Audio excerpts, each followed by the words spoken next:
নমস্কার, রিশার রান্নাঘরের আরও একটা নতুন পর্বে সবাইকে আবারও অনেক স্বাগত। আজকে শেয়ার করব খুব সহজভাবে ঘরোয়া উপকরণে রুই মাছের পোলাও তৈরির রেসিপিটা।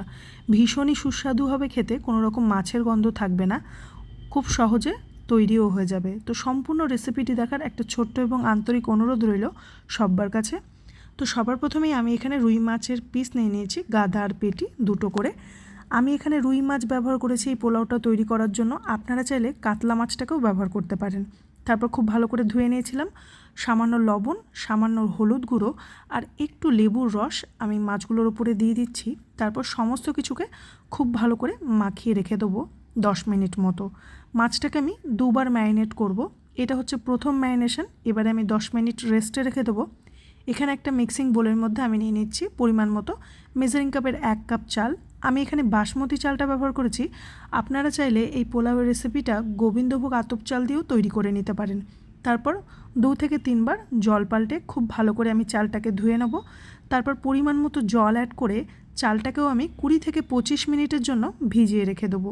এবারে আমি এখানে আর একটা মশলা তৈরি করে নিচ্ছি। তার জন্য মিক্সিং জারের মধ্যে নিয়ে নিচ্ছি 1 টেবিল চামচ মতো গোটা ধনে, আর অ্যাড করে দেবো একটা ছোটো গোলমরিচ আর একটা লবঙ্গ, আর অ্যাড করছি কাঁচা লঙ্কা।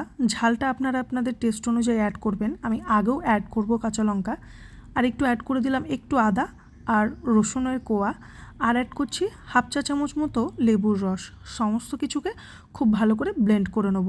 জল অ্যাড করবেন না, যদি জলের দরকার হয় তাহলে খুব সামান্য 1 টিস্পুন জল অ্যাড করে এটাকে একটা পেস্ট তৈরি করে নেবেন। এবারে আমি মাছের মধ্যে মশলাটাকে মাখিয়ে রেখে দিচ্ছি, আর 1 টেবিল চামচ মশলা আমি বাঁচিয়ে রাখছি, আগে ব্যবহার করব। এবারে আমি কড়াইয়ের মধ্যে বেশ খানিকটা সর্ষের তেল গরম করে নিচ্ছি। যেহেতু আমি মাছ দিয়ে পোলাও করছি তাই সর্ষের তেলটাকেই প্রেফার করেছি। আপনারা চাইলে রিফাইন তেলেও এটাকে তৈরি করে নিতে পারেন। এবারে আমি তেলটা গরম হয়ে গেলে মাছের পিসগুলো খুব ভালো করে ভেজে নেব। এবারে আমি মাছের পিসগুলো দেখুন ভেজে নিয়েছি। যেহেতু মশলা মাখানো মাছ তাই এরকম একটু কালো কালো স্পট হয়ে যাবে, চিন্তার কিছু নেই। মাছগুলো ভালো মতো ভাজা হয়ে গেলে তেল থেকে তুলে সাইডে রেখে দেবো। এবারে এই তেলে আমি বাকি রান্নাটা করে নিচ্ছি। 1/2 চা চামচ মতো ঘি অ্যাড করে দিচ্ছি। এই সময় ঘি অ্যাড করলে না খুব ভালো একটা গন্ধ বেরোবে। এবারে আমি কিছু গরম মশলা অ্যাড করে দিলাম, জৈত্রী, বড় এলাচ, দারচিনি, ছোটো এলাচ, লবঙ্গ, আর অ্যাড করছি গোটা গোলমরিচ। সমস্ত মশলাগুলোকে খুব ভালো করে ভেজে নেব। আপনারা চাইলে একটা তেজপাতা, শুকনো লঙ্কাটাকেও অ্যাড করতে পারেন, আমি অ্যাড করিনি। এবারে বেশ খানিকটা পেঁয়াজ কুচি অ্যাড করে দিলাম, আর এখানে অ্যাড করে দিচ্ছি ডুমো ডুমো করে কেটে রাখা আলু। আলুটা একেবারেই অপশনাল, আপনারা চাইলে স্কিপ করতে পারেন। তারপর সমস্ত কিছুকে খুব ভালো করে ভেজে নেব। গ্যাসের ফ্লেমটা লো টু মিডিয়ামে রেখে আলু পেঁয়াজটাকে একসাথেই ভেজে নেব।